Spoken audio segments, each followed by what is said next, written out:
What's up, everybody? I'm Stan, and welcome to Detail Comics, where we go over comics in detail. This is iRate Reviews, the show where I go over a comic book, its art, its story, give you my impressions on it, and whether it's something you should go back to the shop for or not. What we're going to be talking about is Spider-Man number 10. And Spider-Man 10 continues on in the Civil War II storyline, and to be honest with you, I thought that was going to be a very serious handicap. It was going to be a situation where Civil War II was going to become a dominating factor in the story, and it was just going to ruin the entire thing. However, I was wrong. So let's hop into the story. So what we see is that Ganke's kind of climbing onto the roof, he's getting back into his local dormitory, and then he's just kind of like wandering through the hallways. He's really frustrated. He hasn't been able to find Miles. He's been gone the entire day. He doesn't know what's happened to his best friend. And what he finds is a curled up, balled up, covered in blankets hero without a mask sitting in his dorm room, kind of huddled to himself. And it's just like, you can immediately tell that this is going to become a super personal story for Miles Morales and the people around him. So as we kind of unfold these things, he starts telling Ganke everything. Everything. So it's like, oh yeah, they're at this conflict, and he was with Miss Marvel and stuff like that. And then all of a sudden, everybody felt this vision. Not saw the vision, but felt the vision. He could feel Captain America. He could feel Captain America in his hands. He could feel the crack of the bones in Steve Rogers' neck as he gripped them, as he hit them like a vice, as he crushed the life from him.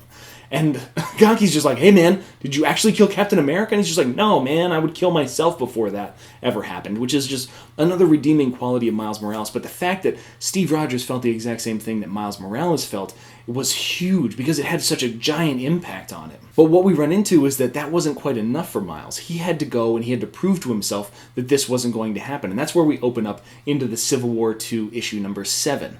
And I wasn't really a huge fan of issue number 7. I'm not really a huge fan of the entire series. But if you read this issue, just this issue alone, it would kind of encapsulate the entire idea behind Civil War II as Brian Michael Bendis is really seeing it. And this is just a kind of a case of this being better than the actual main book itself, because when you dive into the storyline, Miles Morales stating, it's just like, hey, I'm here, I'm just chill. I'm here to prove that I am not going to be harmful. I'm here to prove that I'm not my dad. I'm here to prove that I'm not my uncle. I am a better person. And then he forgets that he's Spider-Man, so he's standing on the Capitol steps in a giant suit, and the police are all around him, and he's just like, hey dude, I got my hands up. And all he can think of to do is, shoot the webs off, and then everybody's like, oh my god, he is Spider-Man. What are you doing here? So they're freaking all out until he realizes that, everybody gets called off, and it's totally weird. There's this cool little panel where Spider-Man's eyes just go all funky as hell because he's just like, what's happening? So he doesn't understand what's going on, and then he realizes that Carol's been watching the entire time. So he's been under surveillance, and then S.H.I.E.L.D. understands where he's at, and now, Steve Rogers comes up to him, and they have that conversation, the same conversation they had in the other book, that it's just like, he is not going to kill Steve Rogers, and Steve Rogers is here to prove that Miles Morales isn't going to kill him. So they're having this kind of situation, and then ultimately, everything's fine. They had a super chill conversation, and Kamala Khan showed up, and Goldballs has showed up, and they're all taking in this story. They're enthralled by what's happened to Miles, and what's caused him to be in such a state. And then we see Carol show up. And Carol comes down, and she's kind of cast in shadow when everything begins, and Kamala Khan understands that what she's done is kind of wrong, and she understands that. And then we see this situation where Carol's extending her hand. She's reaching out and accepting. It's just like, hey man, I just want to protect you. I just want to make sure that everything's fine. And then just a few frames later, she's grabbing for him. And when that happens, that's when Tony makes his move, because he's cloaked, he's hidden, he's there. And when she runs into that force field, that's when things hit the fan, because now the conflict is on. It's just like, nobody asked anybody's permission, nobody asked anybody to make a decision. Miles Morales was not a part of this process. He was an object. He was an object that these two characters were fighting over, Tony and Carol, trying to prove their own points. And it really kind of impacted him in multiple different ways. I mean, this was just huge, and the confirmation of a gigantic thing in the Marvel Universe, something that was spoiled and revealed a long time ago, happens in this issue. And it's just, there's so much impact for this 17-year-old kid, this person that hasn't grown up yet. He's not an adult, to kind of hold this life in his hands without having any choice, without having a decision to be made, having the decision made for him. The connective tissue of this is just so good emotionally. Nico Leone does a great job with the art, but the storytelling of this Like, this close personal story, this is the best part of Brian Michael Bendis' writing. This is what he does right all the time. He conveys these very real, very personal, very intimate settings. He puts this feeling in you.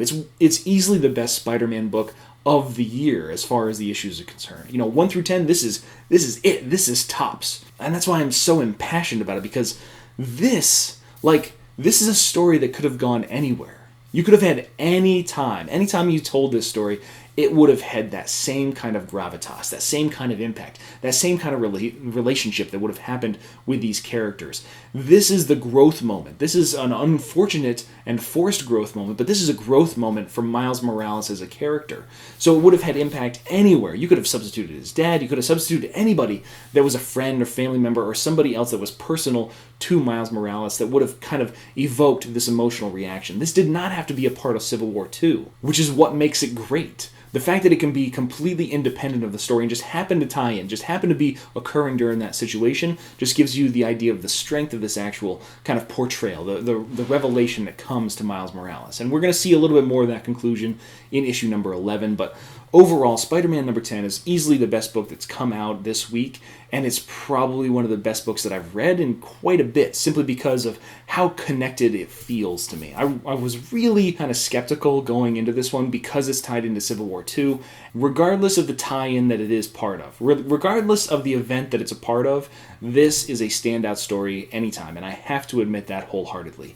I highly recommend that you go back and you read Spider-Man number 10, regardless of whether you've been following along with Civil War II, regardless of whether you've been following along with Spider-Man, because it's going to give you an idea as to what Brian Michael Bendis' potential is when he's not dealing with a huge cast of characters and trying to kind of manage all these different things. Not only is it one of the best stories this week, it's going to have emotional impact later on in many other issues as we kind of spread out across the Marvel Universe. Highly recommend you go grab this one, guys, if you haven't had the opportunity. So those are my thoughts on Spider-Man number 10, but I want to know what you guys thought too, especially if you read it. So hit me up in the comments down below, and we can start that conversation. This is going to be a good one. So as always, if you like what you see, hit the like button. Don't forget to subscribe right there to get more news, reviews, and commentary on comic books, comic book movies, comic book TV shows and games, and anything and everything inside the world of comics.